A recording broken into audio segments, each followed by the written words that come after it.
പ്രിയപ്പെട്ട അധ്യക്ഷൻ വർഗീസ് മാസ്റ്റർ, ഈ സമര പരിപാടിക്ക് സ്വാഗതം ആശംസിച്ച ഡേവിഡ് മാസ്റ്റർ, ഈ സമരത്തിന് നേതൃത്വം നൽകിക്കൊണ്ടിരിക്കുന്ന കർഷക സംഘത്തിൻ്റെ സംസ്ഥാന ജോയിന്റ് സെക്രട്ടറി സഖാവ് എ സി മൊയ്തീൻ, സംസ്ഥാന എക്സിക്യൂട്ടീവ് കമ്മിറ്റി അംഗം സഖാവ് മുരളി പെരുന്നതി, സംസ്ഥാന വർക്കിംഗ് കമ്മിറ്റി അംഗങ്ങളായിട്ടുള്ള സഖാക്കൾ P A Sajitha, K V Saju, M M Mourachan, K Ramakrishnan, കർഷക സംഘത്തിൻ്റെ പ്രമുഖ നേതാക്കളായ സഖാവ് ബാലാജി, ടി വി ഹരിദാസ് ഉൾപ്പെടെയുള്ള പ്രിയപ്പെട്ട നേതാക്കളെ, കർഷക സംഘത്തിൻ്റെ നേതൃത്വത്തിൽ നിൽക്കുന്ന പ്രധാനപ്പെട്ട പ്രവർത്തകന്മാർ, നെൽ കർഷകരെ, സഹോദരി സഹോദരന്മാർ, ഇവിടെ സൂചിപ്പിച്ചതുപോലെ ഇന്ന് കേരളത്തിലെ ജില്ലാ കേന്ദ്രങ്ങളിൽ കേന്ദ്ര ഓഫീസുകൾക്ക് മുന്നിലേക്ക് നെൽ കർഷകരുമായി മാർച്ച് ചെയ്ത് ധർണാ സമരം നടത്തി വരികയാണ്. കേരളത്തിലെ കർഷക പ്രസ്ഥാനമാകെ ഇന്ന് സമരവുമായി തെരുവിലാണ്. ഈ സമരത്തിന് ആധാരമായി നമ്മൾ ഉന്നയിക്കുന്ന പ്രധാനപ്പെട്ട ആവശ്യം, കേന്ദ്ര ഗവൺമെന്റിന്റെ നിർദ്ദേശമനുസരിച്ച് കേന്ദ്ര ഗവൺമെന്റിന്റെ ഭരണ സംവിധാനമായ എക്സ്പെൻഡിച്ചർ കമ്മിറ്റി കേരള സംസ്ഥാന സർക്കാരിന് അയച്ചിട്ടുള്ള കേരളത്തിൽ നൽകി വരുന്ന നെൽകർഷകർക്ക് കേന്ദ്രം പ്രഖ്യാപിച്ച സംഭരണ വിലയേക്കാൾ കൂടുതൽ നൽകി വരുന്ന അധിക ബോണസ് നിർത്തലാക്കണം എന്ന സർക്കുലർ പിൻവലിക്കണം എന്ന ആവശ്യമാണ് ഇന്ന് കേരളത്തിലെ കർഷക സംഘത്തിന്റെ നേതൃത്വത്തിൽ നെൽകർഷകർക്ക് വേണ്ടി സമര പരിപാടിയുമായി ആവശ്യമായി രംഗത്ത് വന്നിട്ടുണ്ട്. കേന്ദ്ര ഗവൺമെന്റ് ഇവരുടെ എക്സ്പെൻഡിച്ചർ കമ്മിറ്റി ഇങ്ങനെ ഒരു നിർദ്ദേശം നൽകുന്നതിന് ന്യായമായി പറയുന്നത്, ആവശ്യത്തിലധികം നെല്ലും ഭക്ഷ്യധാന്യങ്ങളും രാജ്യത്ത് ഉൽപ്പാദിപ്പിക്കപ്പെടുന്നുണ്ട്.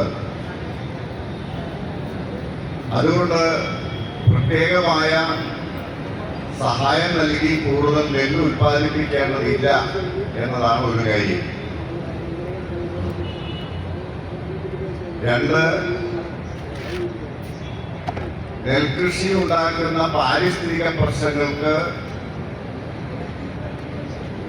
പരിഹാരമുണ്ടാക്കുക കൂടിയാണ് ഇതുകൊണ്ട് ഉദ്ദേശിക്കുന്നത് എന്നാണ്. ഇവിടെ വർഗീസ് മാഷ് പറയുമ്പോൾ തൃശ്ശൂർ ജില്ലയിലെ പാരിസ്ഥിതിക പ്രശ്നങ്ങൾക്ക് പരിസ്ഥിതിക്ക് അനുകൂലമായ അന്തരീക്ഷം സൃഷ്ടിക്കുന്നത് ഇവിടെ കോളനിലങ്ങളിലും മറ്റുമായി കൃഷി ചെയ്യുന്ന നെൽകൃഷിയുടെ ഫലമായിട്ടാണ് എന്ന് തൃശ്ശൂരിലെ നെൽകർഷകർ പറയുമ്പോൾ കേന്ദ്ര ഗവൺമെന്റ് പറയുകയാണ്, വയലുകളിൽ രാസവളം ഉപയോഗിച്ച് കൃഷി ചെയ്യുന്നതിന്റെ ഫലമായി ഒട്ടനവധി പാരിസ്ഥിതിക പ്രശ്നങ്ങൾ ഉണ്ടാക്കുന്നുണ്ട്. അതുകൊണ്ട് നെൽകൃഷി കുറക്കണമെന്നാണ്. കൊയ്ത്ത് കഴിഞ്ഞ് നെല്ല് മെതിച്ചതിന് ശേഷമുള്ള വൈക്കോല് പലയിടങ്ങളിലും കത്തിച്ച് കളയുന്നത് കൊണ്ട് അതിന്റെ ഫലമായി ഉണ്ടാകുന്ന പാരിസ്ഥിതിക പ്രശ്നങ്ങളുണ്ട് എന്നാണ്.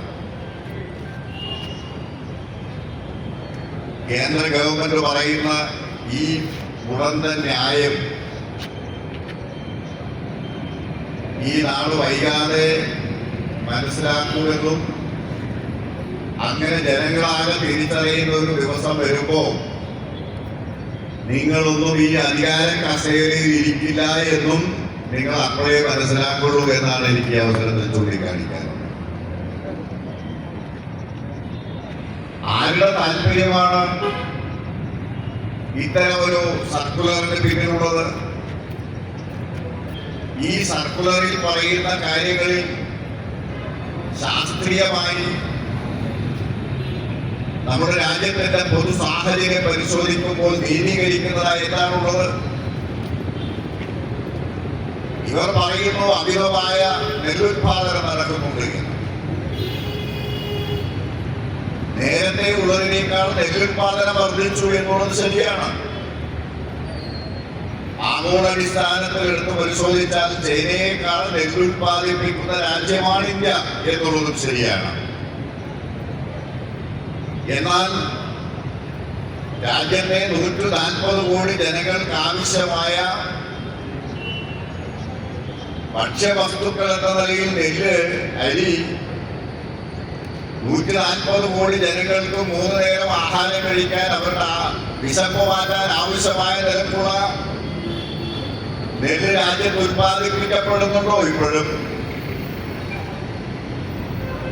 ലോകത്തെ പട്ടിണിയുടെ മാനദണ്ഡമനുസരിച്ച് ഇന്ത്യ രാജ്യത്തിന്റെ കണക്കുകൾ പരിശോധിച്ചപ്പോൾ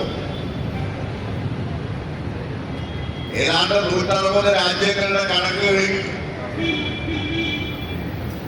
ഇനി ലോകത്തെ ഏറ്റവും കൂടുതൽ പട്ടിണിയുള്ള രാജ്യമായി ഇന്ത്യ മാറാൻ ഇനി 4 or 5 രാജ്യങ്ങൾ കൂടിയേ മുന്നിലുള്ളൂ. ലോകത്തെ ഏറ്റവും കൂടുതൽ പട്ടിണി കിടക്കുന്ന മനുഷ്യരുള്ള ഈ രാജ്യത്തെ ഭരണാധികാരികളാണ് പറയുന്നത് ഇവിടെ നെല്ലുത്പാദനം വലിയ തോതിൽ വർദ്ധിച്ചിരിക്കുകയാണ്, അതുകൊണ്ട് നെല്ലുത്പാദനം കുറയ്ക്കുന്നതിന് വേണ്ടി നെൽകൃഷിക്ക് നൽകി വരുന്ന പരിരക്ഷയും സഹായവും ഒക്കെ വേണ്ടെന്ന് വെക്കണം എന്ന നിർദ്ദേശം നൽകുന്നു. ആരുടെ താല്പര്യമാണ് ഇതിന്റെ പിന്നിലുള്ളത്? നാമെല്ലാം മനസ്സിലാക്കുന്നത് പോലെ കമ്പോളങ്ങളിൽ ആവശ്യത്തിന് അരിയില്ലാതിരിക്കുമ്പോഴാണ് അരിക്ക് വില വർദ്ധിക്കുക എന്നുള്ളത് മുതലാളിത്ത ഭരണ സമ്പ്രദായത്തിലെ സാമാന്യമായിട്ടുള്ള സിദ്ധാന്തമാണ്. നമ്മുടെ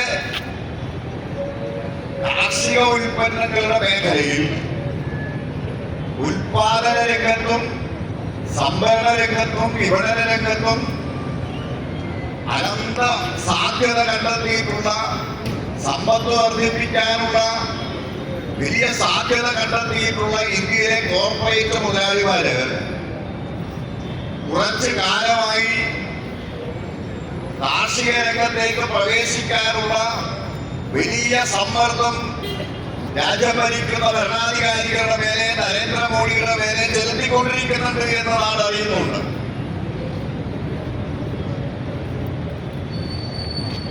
അതിന്റെ ഫലമായി ഇന്ന് രാജ്യത്തെ കൃഷിക്കാർക്ക് നൽകി പോരുന്ന ആനുകൂല്യങ്ങളെല്ലാം ഒന്നൊന്നായി വെട്ടിക്കുറയ്ക്കുന്നതിന് പുറമെ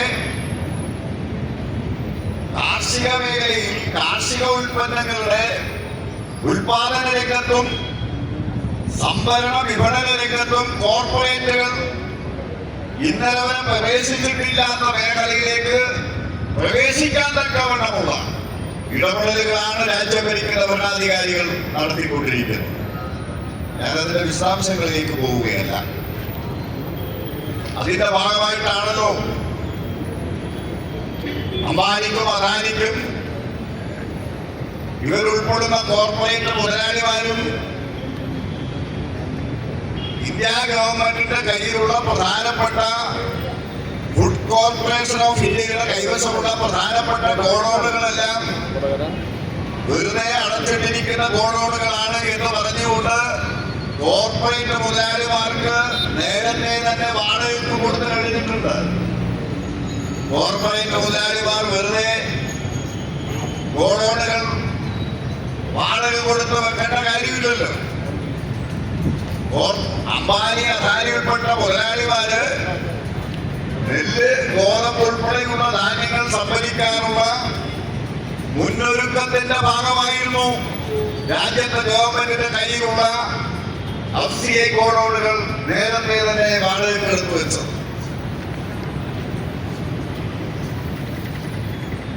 അതിനുശേഷമാണ് മുതലാളിമാര് കൃഷിക്കാരിൽ നിന്ന് നെല്ലും ഗോതമ്പും ധാന്യങ്ങളും വാങ്ങാൻ വേണ്ടിയിട്ടുള്ള നടപടികൾ ആരംഭിച്ചത്. പക്ഷെ അവർക്ക് ഒരു കാര്യം മനസ്സിലായി,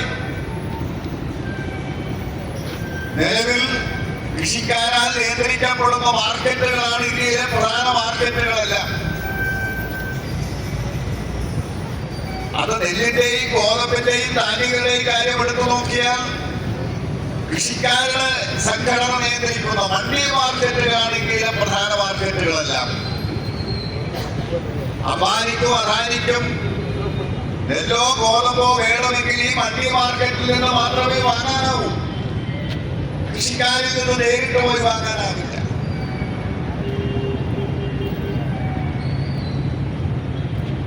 ഇന്ത്യയിലെ പ്രധാനപ്പെട്ട മറ്റ് ധാന്യങ്ങളും ഭക്ഷ്യവസ്തുക്കളും എടുത്ത് പരിശോധിച്ചാൽ ഇന്ത്യയിലെ ഏറ്റവും പ്രധാനപ്പെട്ട വറ്റൽ മുളകിന്റെ മാർക്കറ്റ് കർണാടകത്തിലെ ഗാന്ധിയിലും ആന്ധ്രാപ്രദേശിലെ ഗുണ്ടൂരിലുമാണ്. ഈ രണ്ട് മാർക്കറ്റുകളും നിയന്ത്രിക്കുന്നത് കൃഷിക്കാരാൽ രൂപീകരിക്കപ്പെട്ട മണ്ഡി മാർക്കറ്റിലെ സമിതികളാണ്. ഇന്ത്യയിലെ ജനങ്ങൾക്ക് ആവശ്യമായ മല്ലികൾ മുഴുവൻ വിപണനം നടത്തുന്നത് രാജസ്ഥാനിലെ ജയ്പൂരിലെ മണ്ഡി മാർക്കറ്റുകളാണ്. ഇങ്ങനെ വൻകിട കൃഷിക്കാരാൽ നിയന്ത്രിക്കപ്പെടുന്ന കൃഷിക്കാരെല്ലാം അംഗങ്ങളായിട്ടുള്ള മണ്ഡി മാർക്കറ്റുകളാണ് ഇന്ത്യയിലെ കാർഷിക ഉൽപ്പന്നങ്ങളുടെ സംഭരണവും ഗുണനവും നടത്തുന്നത് എന്നുള്ളതുകൊണ്ട് അവരിൽ നിന്നല്ലാതെ നേരിട്ട് വാങ്ങാൻ കഴിയാത്ത സാഹചര്യം മനസ്സിലാക്കിയതിനു ശേഷമാണ് കൃഷിക്കാര് എന്തെല്ലാം വിചാരിച്ചാലും ശരി, ഇന്ത്യയിലെ കോർപ്പറേറ്റ് മുതലാളിമാർ പറയുന്നതനുസരിച്ച് എനിക്ക് ഭരിക്കാനാകൂ എന്ന് തെളിയിച്ചുകൊണ്ട് ഈ മണ്ഡി മാർക്കറ്റുകളുടെ നിയന്ത്രണം എടുത്തു കളയാനുള്ള നിയമ ഭേദഗതി പാർലമെന്റിൽ പാസാക്കിയത് നരേന്ദ്രമോദി. രാജ്യത്തെ കൃഷിയെയും കൃഷിക്കാരെയും കോർപ്പറേറ്റ് മുതലാളിമാർക്ക് തീരെഴുതി കൊടുക്കപ്പെടുമെന്ന് മനസ്സിലാക്കിയ കൃഷിക്കാര് 500-ൽ പരം വരുന്ന കർഷക സംഘടനകൾ ചേർന്നുകൊണ്ട് നടത്തിയ ഒരു വർഷക്കാലത്തിലേറെ നീണ്ടുനിന്ന സമരത്തിലൂടെയാണ് ബിജെപിക്ക് ഭൂരിപക്ഷമുള്ള പാർലമെന്റിൽ ബിജെപി പാസാക്കിയ കർഷക വിരുദ്ധ നിയമങ്ങൾ അതേ പാർലമെന്റിൽ മോഡിയെ കൊണ്ട് പിൻവലിപ്പിച്ച സമരം ഈ രാജ്യം കണ്ടത്. എനിക്ക് തെറ്റുപറ്റി എന്ന് പറഞ്ഞ് മാപ്പ് പറഞ്ഞ ഈ 3 നിയമങ്ങളും മോഡി പാർലമെന്റിൽ പിൻവലിച്ചപ്പോൾ ഒരു കാര്യം രാജ്യം തിരിച്ചറിയുകയുണ്ടായി. കൃഷിക്കാരുടെ താല്പര്യമല്ല, എനിക്ക് രാജ്യത്തെ കോർപ്പറേറ്റ് മുതലാളിമാരുടെ താല്പര്യമാണ് പ്രധാനം എന്ന് കണക്കാക്കി അധികകാലം രാജ്യത്തിന് ഇനി മുന്നോട്ട് പോകാനാവില്ല എന്ന് വ്യക്തമാക്കിയ സമരവും നടപടികളുമായിരുന്നത് എന്ന് നാം തിരിച്ചറിഞ്ഞിട്ടുള്ളത്. പക്ഷേ ആ സമരത്തിൽ ഈ നിയമങ്ങൾ പിൻവലിക്കാൻ അവർ തീരുമാനിച്ചുവെങ്കിലും ഈ നിയമങ്ങൾ വളഞ്ഞ വഴിയിലൂടെ രാജ്യത്ത് നടപ്പിലാക്കാനുള്ള തുടർ നടപടികളാണ് പിന്നീട് മോഡി സർക്കാർ സ്വീകരിച്ചു വന്നത്. ഇപ്പോൾ രാജ്യത്ത് ഓരോ വിളവുകളുടെ കാര്യത്തിലും ഈ നിലപാടുകൾ കേന്ദ്ര ഗവൺമെന്റ് സ്വീകരിച്ചു വരുന്നു എന്ന് കാണാൻ സാധിക്കും. ഇവിടെ സൂചിപ്പിച്ചതുപോലെ നെല്ല് സംഭരണത്തിന്റെ കാര്യത്തിൽ ഇന്ത്യ ഗവൺമെന്റ് നെല്ലിന് സംഭരണ വില നിശ്ചയിച്ച് വിവിധ സംസ്ഥാനങ്ങളാണ് നെല്ല് സംഭരിക്കുന്നത്. രാജ്യത്തിന്റെ ഗോഡൌണുകളിലേക്ക് ആവശ്യമായത്ര നെല്ല് കേന്ദ്ര ഗവൺമെന്റ് നിർദ്ദേശിച്ച് സംഭരിക്കുന്നുണ്ട്. അതിനുവേണ്ടിയാണ് കേന്ദ്ര ഗവൺമെന്റ് ഒരു സംഭരണ വില പ്രഖ്യാപിക്കുന്നത്. നേരത്തെ 22 രൂപ 20 പൈസ രാജ്യത്ത് നെല്ലിന്റെ സംഭരണ വില നിശ്ചയിച്ചപ്പോൾ നമ്മുടെ സംസ്ഥാനത്തെ നെൽകൃഷിയുമായി ബന്ധപ്പെട്ടുകൊണ്ട് രാജ്യത്തെ മറ്റ് സംസ്ഥാനങ്ങളിൽ നിന്ന് വേറിട്ട ഒരു സാഹചര്യം കേരളത്തിലുണ്ട് എന്നുള്ളതുകൊണ്ട് കേരളത്തിലെ ഇടതുപക്ഷ ജനാധിപത്യ മുന്നണി സർക്കാർ 22-20-10 6 രൂപ സംസ്ഥാന സർക്കാർ നൽകിക്കൊണ്ട് 28 രൂപ 20 പൈസക്കാണ് നെല്ല് സംഭരിച്ചുകൊണ്ടിരുന്നത്. കേരളത്തിലെ നെല്ലുൽപാദന രംഗത്തെ ഉൽപാദന ചെലവും പൊതുവായ സാഹചര്യവും പരിഗണിച്ചുകൊണ്ട് അത് വർദ്ധിപ്പിക്കണമെന്ന കർഷക സംഘം സംസ്ഥാന സർക്കാരിൽ നടത്തിയ ഇടപെടലിന്റെ ഒക്കെ ഫലമായിട്ടാണ് 28-20 എന്നുള്ളത് 30 രൂപയായി സംസ്ഥാന സർക്കാർ ഉയർത്തിയത്. 1 കിലോ നെല്ലിന് 30 രൂപ വെച്ച് സംസ്ഥാനത്ത് നെല്ല് സംഭരിച്ചുകൊണ്ടിരിക്കുമ്പോഴാണ് 23 രൂപ 20 പൈസയിൽ കൂടുതൽ കാശ് കൊടുത്ത് സംസ്ഥാന സർക്കാർ നെല്ല് സംഭരിക്കരുത് എന്ന ഉത്തരവ് എക്സ്പെൻഡിച്ചർ കമ്മിറ്റിയുടെ പേരിൽ കേരളത്തിന്റെ ചീഫ് സെക്രട്ടറിക്ക് അയക്കും. 23 രൂപ 20 പൈസക്ക് മാത്രമേ നെല്ല് സംഭരിക്കാവൂ എന്ന നിർദ്ദേശം കേന്ദ്ര ഗവൺമെന്റ് നൽകിയ ഇവിടെ പ്രഖ്യാപിച്ചതുപോലെ സംസ്ഥാന സർക്കാർ 30 രൂപയിൽ കുറയ്ക്കാനൊന്നും പോകുന്നില്ല. ഇടതുപക്ഷ ജനാധിപത്യ മുന്നണി സർക്കാർ ഉള്ളിടത്തോളം കാലം കൃഷിക്കാർക്ക് വേണ്ടി നിലകൊള്ളുന്ന നിലപാടുമായി മുന്നോട്ട് പോകുമെന്ന് നമുക്കറിയാം. പക്ഷേ കേന്ദ്ര ഗവൺമെന്റ് ഇത്തരം കാര്യങ്ങൾ വരുമ്പോൾ എന്താ സ്വീകരിക്കുന്ന നിലപാട്? നിങ്ങൾ 23 രൂപ 20 പൈസയിൽ കൂടുതൽ നെല്ലിന് കൊടുത്താൽ കേന്ദ്രം നൽകുന്ന സഹായം നെല്ല് സംഭരണത്തിന്റെ കാര്യത്തിൽ ഞങ്ങൾ തരില്ല എന്ന നിലപാട് സ്വീകരിക്കാൻ പോവുകയാണ്. 1 കിലോ നെല്ലിന് 23 രൂപ 20 പൈസ കേന്ദ്രം നിശ്ചയിക്കുമ്പോ ഈ പണമാകെ കേന്ദ്രം നമുക്ക് നൽകുന്നതൊന്നുമല്ല. സംഭരണ സമ്പ്രദായം അനുസരിച്ച് കേരളത്തിൽ സിവിൽ സപ്ലൈസിനെയാണ് നെല്ല് സംഭരിക്കാൻ നമ്മൾ ചുമതലപ്പെടുത്തിയിരിക്കുന്നത്. 23 രൂപ 20 പൈസ കേന്ദ്രം, ഇപ്പോ 30 രൂപ 23.60 ഉയർന്നിട്ടുണ്ട്. ബാക്കി വരുന്ന 7 രൂപ 40 പൈസ സംസ്ഥാന സർക്കാർ സംസ്ഥാന ഖജാനാവിൽ നിന്നാണ് സിവിൽ സപ്ലൈസിന് കൊടുത്തുകൊണ്ടേയിരിക്കുന്നത്.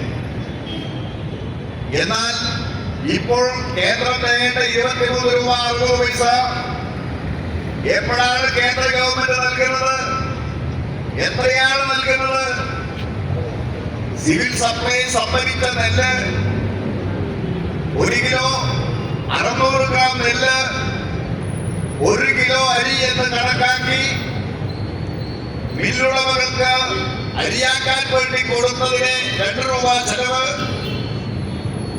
മറ്റ് ചെലവുകൾ ഇവയെല്ലാം കണക്കുകൂട്ടി സിവിൽ സപ്ലൈസ് ഈ അരി മാർക്കറ്റിൽ വിറ്റഴിച്ച് കിട്ടിയ കാശ് എത്രയാണോ ആ കാശിന്റെ കണക്ക് കേന്ദ്ര ഗവൺമെന്റിന് കൊടുത്താൽ അരി വിറ്റ് കിട്ടുന്ന കാശ് കഴിച്ച് ബാക്കി തുകയാണ് കേന്ദ്രം നമുക്ക് കേന്ദ്ര സഹായമായി നൽകുന്നത്.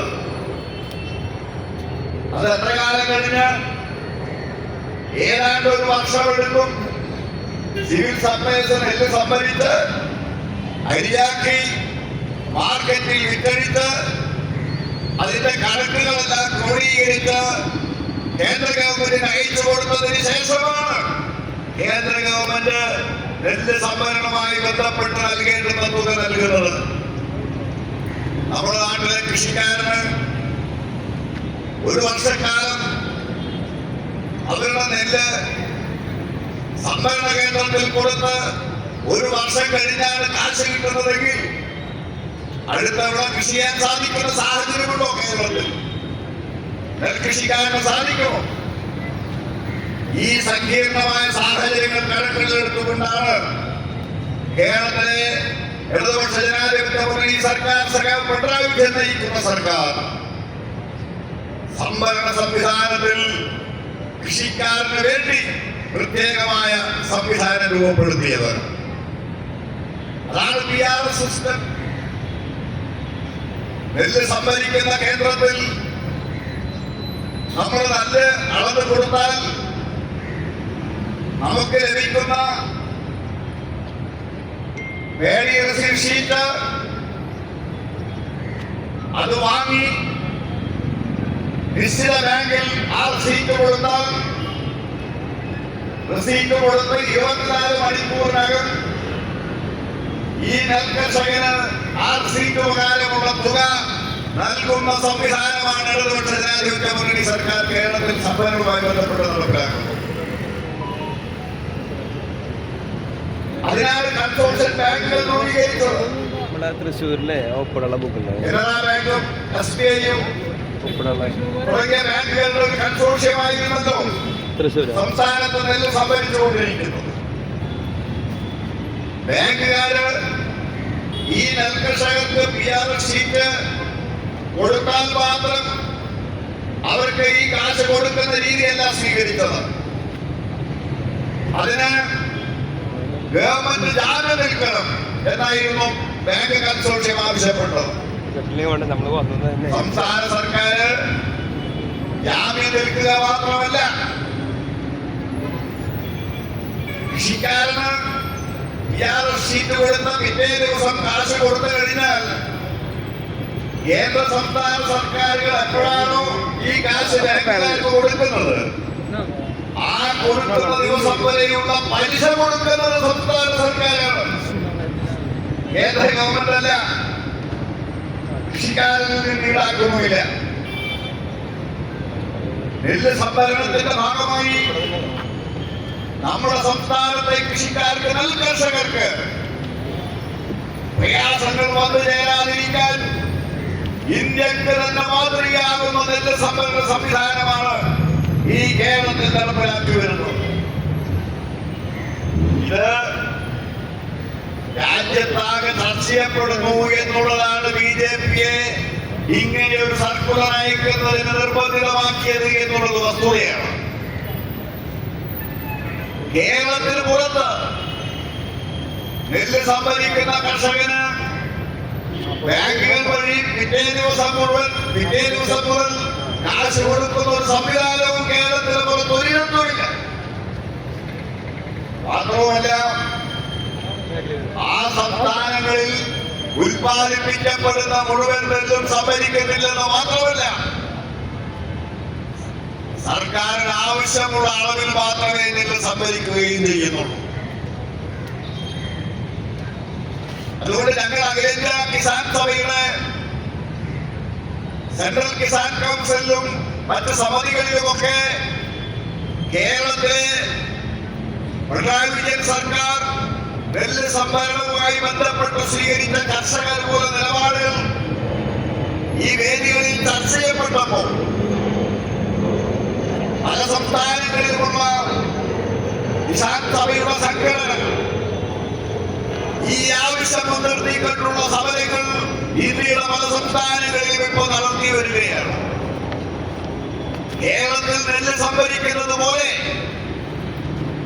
സർക്കാർ നെല്ല് സംഭരിച്ച കൃഷിക്കാരന് അപ്പോൾ തന്നെ കാശ് നൽകുന്ന കേരളത്തെ പോലുള്ള സമ്പ്രദായം ഞങ്ങളുടെ സംസ്ഥാനത്തും വേണം എന്നാവശ്യപ്പെട്ടുകൊണ്ടുള്ള സമരം BJP ഭരിക്കുന്ന സംസ്ഥാനങ്ങളിൽ നടന്നു വരുന്നുണ്ട്, കോൺഗ്രസ് ഭരിക്കുന്ന സംസ്ഥാനങ്ങളിൽ നടന്നു വരുന്നുണ്ട്. ഇത്തരം പ്രക്ഷോഭങ്ങൾ ദേശീയ തലത്തിൽ ശക്തിപ്പെട്ടു വരുന്നു എന്ന് മണത്തറിഞ്ഞാണ് BJP ഇപ്പോ കേരളത്തിൽ ഇങ്ങനെ നൽകരുത് എന്ന ഈ സർക്കുലറിന്റെ തിട്ടൂരം കൊടുത്തയച്ചിരിക്കുന്നത് എന്ന കാര്യം കൂടി നാം തിരിച്ചറിയേണ്ടതായിട്ടുണ്ട്. ഈ വിഷയത്തിൽ മാത്രമല്ല, കേരളത്തിലെ ഇടതുപക്ഷ ജനാധിപത്യ മുന്നണി സർക്കാർ കാർഷിക മേഖലയിൽ നടപ്പിലാക്കുന്ന വികസന ക്ഷേമ പ്രവർത്തനങ്ങൾ രാജ്യത്താകെ ചർച്ച ചെയ്യപ്പെടുന്നുണ്ട്. കേരളത്തിൽ മാത്രമാണ് കടാശ്വാസ കമ്മീഷൻ എന്ന് പറയുന്ന സംവിധാനമുള്ളത്. എത്ര ലക്ഷം കൃഷിക്കാരാണ് രാജ്യത്ത് സമീപകാലത്ത് ആത്മഹത്യ ചെയ്തത്? നരേന്ദ്രമോദി 12 വർഷം മുമ്പ് തെരഞ്ഞെടുപ്പ് വേളയിൽ രാജ്യത്തെ 400ഓളം വരുന്ന മഹാസമ്മേളനങ്ങളിൽ നരേന്ദ്രമോദി നടത്തിയ പ്രസംഗങ്ങൾ കൃഷിക്കാരോടായിരുന്നു. Manmohan Singh government, Congress government നടപ്പിലാക്കാത്ത Swaminathan commission report ഞാൻ നടപ്പിലാക്കും, നിങ്ങൾ എന്നെ പ്രധാനമന്ത്രിയാക്കുകയാണെങ്കിൽ ഞാൻ സ്വാമിനാഥൻ കമ്മീഷൻ റിപ്പോർട്ട് നടപ്പിലാക്കുമെന്ന് അവർ പ്രസംഗിച്ചത്. സ്വാമിനാഥൻ കമ്മീഷൻ റിപ്പോർട്ടിലെ പ്രധാനപ്പെട്ട നിർദ്ദേശം എന്താണ്? കൃഷിക്കാർ ആത്മഹത്യ ചെയ്യുന്നത് ഉൽപാദന ചെലവുമായി പൊരുത്തപ്പെടുന്ന വില കൃഷിക്കാരന് കിട്ടാത്തത് കൊണ്ടാണ്. കടക്കണിയിൽപ്പെട്ടുപോയ കൃഷിക്കാരൻ ആത്മഹത്യ ചെയ്യുന്നത് ഉയർന്ന പലിശ നിരക്കിൽ അവൻ വായ്പ എടുക്കേണ്ടി വരുന്നത് കൊണ്ടാണ്. ഇതെല്ലാം പരിഗണിച്ചുകൊണ്ടാണ് സ്വാമിനാഥൻ പറഞ്ഞത് പലിശരഹിത വായ്പ കൊടുക്കണം കൃഷിക്കാരന്. ഉൽപാദന ചെലവ് കണക്കാക്കി അതിന്റെ നേതൃപകുതി സംസ്ഥാന സർക്കാർ നൽകി വിളകൾ സംഭരിക്കണം. ഈ നിർദ്ദേശങ്ങൾ ഞാൻ നടപ്പിലാക്കുമെന്ന് കൃഷിക്കാർക്ക് ഉറപ്പു നൽകിയാണ് നരേന്ദ്രമോദി രാജ്യത്തിന്റെ പ്രധാനമന്ത്രിയായി. 12 വർഷം കഴിഞ്ഞിട്ടും ഇന്നേ വരെ സ്വാമിനാഥൻ കമ്മീഷൻ റിപ്പോർട്ടിൽ ഒരു നിർദ്ദേശം പോലും നടപ്പിലാക്കാത്ത ശ്രീ നരേന്ദ്രമോദിയും കൂട്ടരും ഇപ്പോ ചില സംസ്ഥാനങ്ങളിൽ സ്വാമിനാഥൻ കമ്മീഷന്റെ നിർദ്ദേശത്തെ അടിസ്ഥാനമാക്കി വിശേഷിച്ച് കമ്മ്യൂണിസ്റ്റുകാർ ഭരിക്കുന്ന കേരളം പോലുള്ള സംസ്ഥാനങ്ങളിൽ കൃഷിക്കാർക്ക് അനുകൂലമായി സ്വാമിനാഥൻ കമ്മീഷൻ റിപ്പോർട്ട് നടപ്പിലാക്കാൻ ശ്രമിക്കുമ്പോൾ അതിന് തുരങ്കം വെക്കുക എന്ന ഉദ്ദേശത്തോടെയാണ് കേന്ദ്ര ഗവൺമെന്റ് BJP സർക്കാർ ഇപ്പോൾ ഇത്തരം ഒരു സർക്കുലറുമായി രംഗത്ത് വന്നുകൊണ്ടിരിക്കുന്നത്. ഇവിടെ സ്വാഗത പ്രസംഗത്തിൽ ലേവൻ മാഷ് പറഞ്ഞതുപോലെ നെൽ കർഷകർക്ക് വേണ്ടി പലപ്പോഴും കേരളത്തിലെ നെല്ല് സംഭരണത്തിലെ അപാകതകളെ കുറിച്ച് ചൂണ്ടിക്കാണിച്ച് നെല്ലിയ പോലെന്ന് പറഞ്ഞ് ഒക്കെ സമരാവാസം നടത്താറുള്ള പല സംഘടനക്കാരെയും ഇപ്പൊ തെരുവുകളിൽ കാണാനേയില്ല. എന്തേ കോൺഗ്രസുകാർക്ക് എന്താ പറ്റിയത്? മോഡിയുടെ സർക്കാരായിട്ട് ഈ സർക്കുലർ പിൻവലിക്കണമെന്ന് പറഞ്ഞ് തെരുവിൽ പ്രതിഷേധം സംഘടിപ്പിക്കാനത്തെ കോൺഗ്രസുകാർക്ക് ബുദ്ധിമുട്ട്, BJPക്കാരുടെ ബുദ്ധിമുട്ട് നമുക്ക് മനസ്സിലാക്കാം. നെൽകർഷക മേഖലയിൽ കുറെ സ്വതന്ത്ര സംഘടനകളുണ്ട്. അവരെല്ലാം പല വേഷങ്ങളുമായി സംസ്ഥാന സർക്കാരിനെതിരായി നെൽ സംഭരണ വിഷയത്തിൽ ഉൾപ്പെടെ എത്രയെത്ര സമരാവാസങ്ങൾ കേരളത്തിൽ നടത്തി. എന്നാൽ ഈ പോയ ദിവസങ്ങളിലൊന്നും ഈ സ്വതന്ത്ര സംഘടനക്കാരെയോ അതുപോലെ കോൺഗ്രസിനെയോ BJPയെയോ ആരെയും തെരുവുകളിൽ കാണാൻ സാധിക്കുന്നില്ല. BJPക്കാര് പറഞ്ഞത് പാലക്കാട് ഒരു ഉപതെരഞ്ഞെടുപ്പ് നടന്നപ്പോ BJPയുടെ സർവ്വ നേതാക്കന്മാരും പാലക്കാട് വന്നിട്ട് പറഞ്ഞു, ഞങ്ങൾ നേരിട്ട് നെല്ല് സംഭരിച്ച് കൃഷിക്കാരെ സംരക്ഷിക്കുമെന്ന് പ്രഖ്യാപിച്ചു. ഇവിടെ പോയി ഇവരല്ല.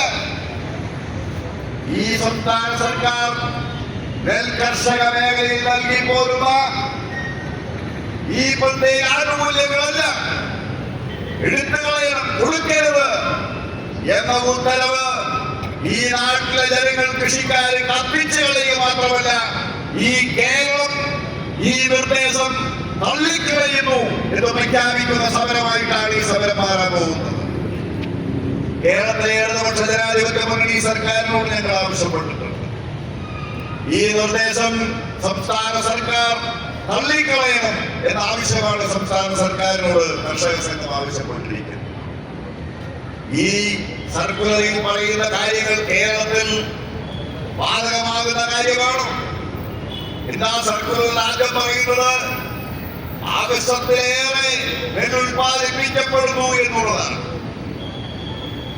മലയാളികൾ, മുതൽക്കോടി മലയാളികൾ അരിയാഹാരം കഴിക്കുന്നവരാണ്. ഒരു നേരമെങ്കിലും അരിയാഹാരം കഴിക്കുന്നവരാണ് മലയാളി.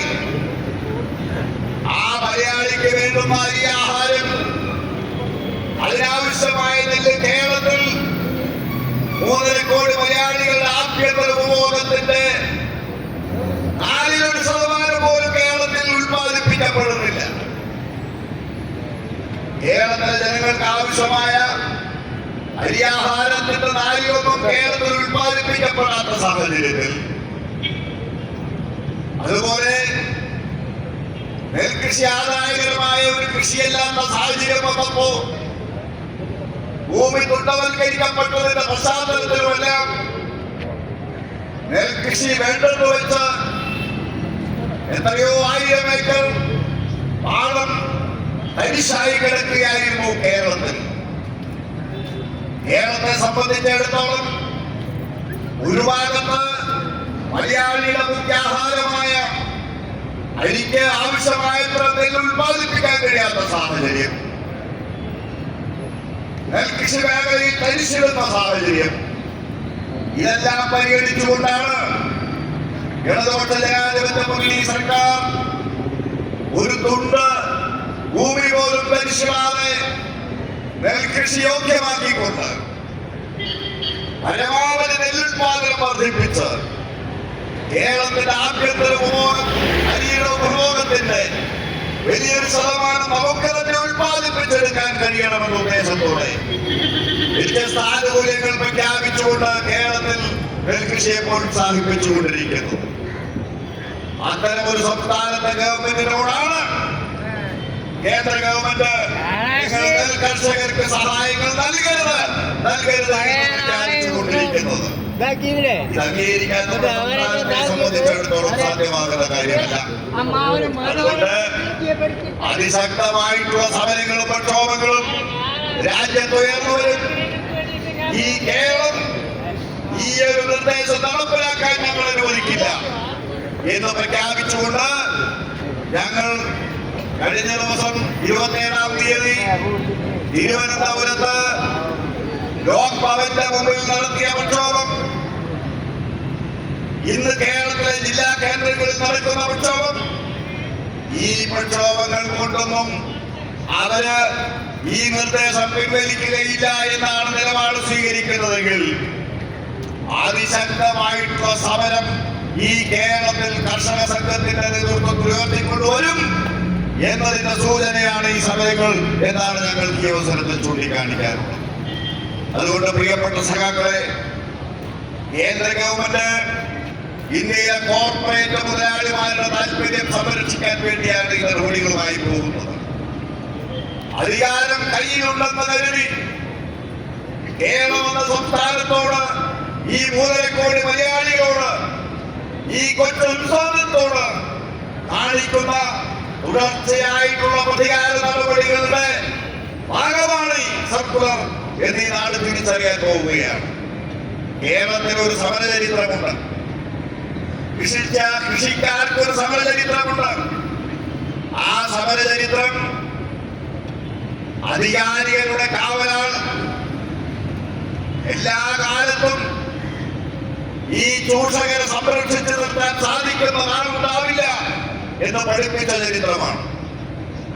ജാതി ജമ്മി നാടുവാഴിത്ത വ്യവസ്ഥ, ഭൂമിയായ ഭൂമി മുഴുവൻ ജമ്മിമാർ കൈവശം വെച്ച് അതിന് പല ന്യായങ്ങളും പറഞ്ഞ് രാജ്യത്തെ കൃഷിക്കാരെയും കർഷക തൊഴിലാളികളെയും ചൂഷണം ചെയ്ത് ഈ കേരള ഉൾപ്പെടെ തിരുവിതാംകൂറും തിരുവച്ചിയും മലബാറിലെയും കൃഷിക്കാരെ അടിമകളെ പോലെ കണ്ടിരുന്ന ഒരു കാലത്ത് ഈ കർഷക പ്രസ്ഥാനം, ചെങ്കോടിയുടെ പ്രസ്ഥാനം, അവരെ ഈ ചെങ്കോടിക്ക് കീഴിൽ എഴുതി ജമ്മിത്തം അവസാനിപ്പിക്കണം, അവർക്ക് കാവൽ നിൽക്കുന്ന ഈ ബ്രിട്ടീഷ് ഭരണകൂടത്തെയും ജമ്മിത്ത സമ്പ്രദായത്തെയും അവസാനിപ്പിക്കണമെന്ന മുദ്രാവാക്യം വിളിച്ച് തെരുവിലിറങ്ങിയപ്പോൾ ഈ നാട് ഇതെങ്ങനെ നടപ്പിലാകുമെന്ന് കരുതിയിരുന്ന ഒരു കാലമുണ്ടായിരുന്നു.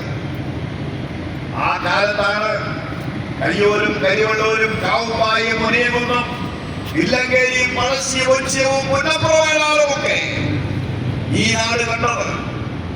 നെല്ലായ നെല്ല് മുഴുവൻ ജനങ്ങളാകെ പട്ടിണി കിടക്കുമ്പോ തമ്പുരാക്കന്മാരുടെ പത്തായപ്പുരകളിൽ സൂക്ഷിച്ചു വെക്കുന്ന സമ്പ്രദായം കൃഷിക്കാരും കർഷക തൊഴിലാളികളും ഒരു നാൾ പറഞ്ഞു, തമ്പുരാന്റെ പത്തായപ്പുരകളിലെ നെല്ല് പാവങ്ങൾക്ക് ഒരു നേരമെങ്കിലും നെല്ല് നിരക്കി കഞ്ഞി വെച്ച് കൊടുക്കണമെന്ന് പറഞ്ഞപ്പോൾ കൊടുക്കാതിരുന്ന ജന്മി സമ്പ്രദായത്തെ വെല്ലുവിളിച്ച് പത്തായപ്പുര കുത്തി തുറന്ന് നാടിന് വിതരണം ചെയ്തു കൊടുത്ത ചരിത്രമാണ് കേരളത്തിലെ കൃഷിക്കാരുടെ സമര ചരിത്രം.